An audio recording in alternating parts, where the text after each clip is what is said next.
Hi, I'm going to walk you through inserting an NG tube or a nasogastric tube into your patient. So after we've verified our order and we've identified our patient with the two patient identifiers, the first and last name and their date of birth, we gather all of our supplies. So we need towels, we need a little basin, we need a styrofoam cup full of ice water with a straw, and we also need our NG tube and some lubricant.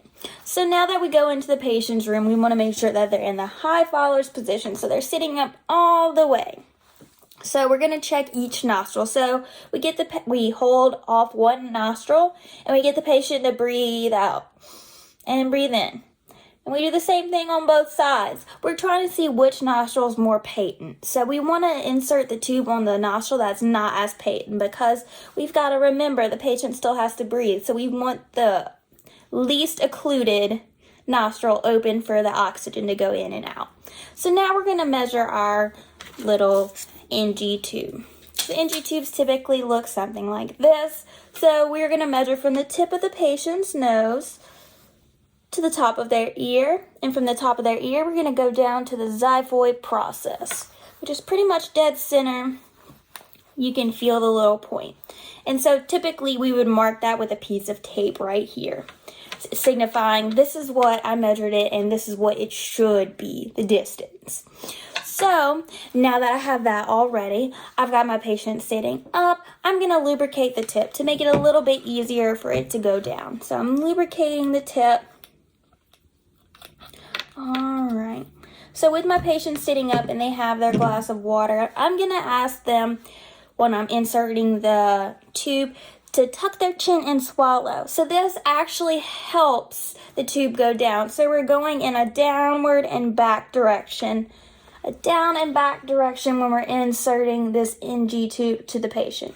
And we're making sure that we're checking for any signs of cyanosis, that if they can't talk or they can't breathe, or they get really agitated and feels like they are short of breath, we stop the procedure and we remove the tube. That means we're going the wrong way and we're obstructing airflow. So as long as the patient can talk or hum and they keep swallowing, this is going smoothly.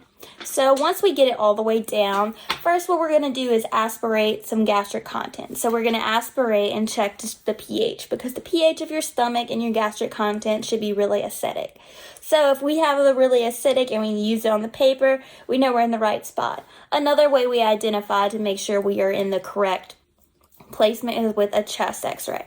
So we typically like to get the chest x-ray pretty immediately afterwards to make sure we have the correct placement, because we can actually see exactly where the tube is. So after we've identified that we are in the correct placement, we're wanting to tape it down. So we're wanting to use the paper tape almost, because the paper tape is almost more sensitive to your skin, because you've got to think, and there's also little cheek pads we can put so to prevent skin breakdown. So we're taping it around the nostril that we inserted it in. We're taping it to the cheek and we're securing it behind the ear. We're trying to make sure that it's totally out of the way for the patient. We just don't want it dangling out of the way. So after we've already secured everything, we can attach it to suction to remove anything that we want to remove. We can attach it to a feeding tube. We can clamp it off.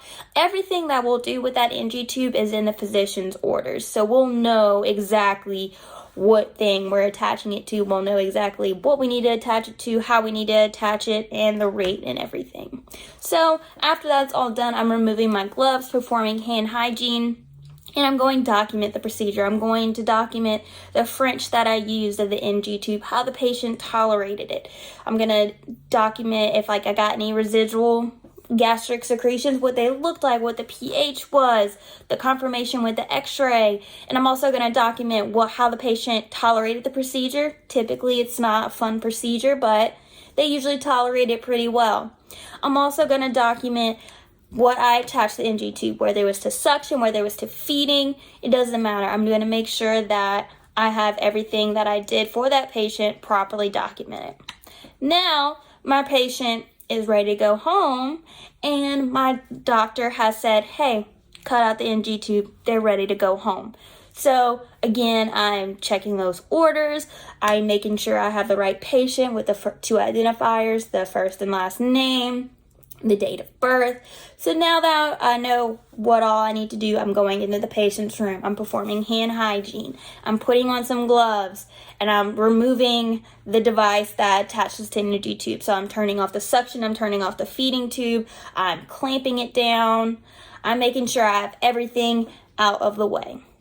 So now that we're ready to do that, I'm telling my patient, okay, we're removing the NG tube. Yay, you get it out. And so again, much like when I inserted the NG tube, I've got the towel across them. I've got that right there because it may get messy, it may get disgusting, and we want to make sure we're protecting our patient because that is gastric secretions coming up and that's really acidic. We want to protect their skin. So after I have removed all the tape from everywhere, again using adhesive removers just because it's more sensitive for the skin. Now, we told our patient to swallow, swallow, swallow when we put it down. But this time we're telling them to hold their breath. So we're telling them to hold their breath, and I am removing it with a swift motion. I am pulling, pulling, pulling, pulling. I don't want to do intervals. I want to do a swift pull and grab it with the towel so it doesn't flop around, spraying gastric secretions everywhere. And after that, I'm assessing my patient. I'm making sure that they're feeling okay. They're probably going to sneeze, cough, so we can have Kleenex and tissues all right there. I am disposing of the NG tube into the biohazard container. I'm removing my gloves, and I'm doing hand hygiene and documenting what I did. So now I had received orders to remove the NG tube. I removed the NG tube. The patient tolerated very well. And we are rechecking our patient within an hour afterwards just to make sure you're doing okay. Let's see how you tolerate actual food. Let's see how your body reacts when we put food in it. We're just trying to make sure that they're okay from the procedure. And that's it.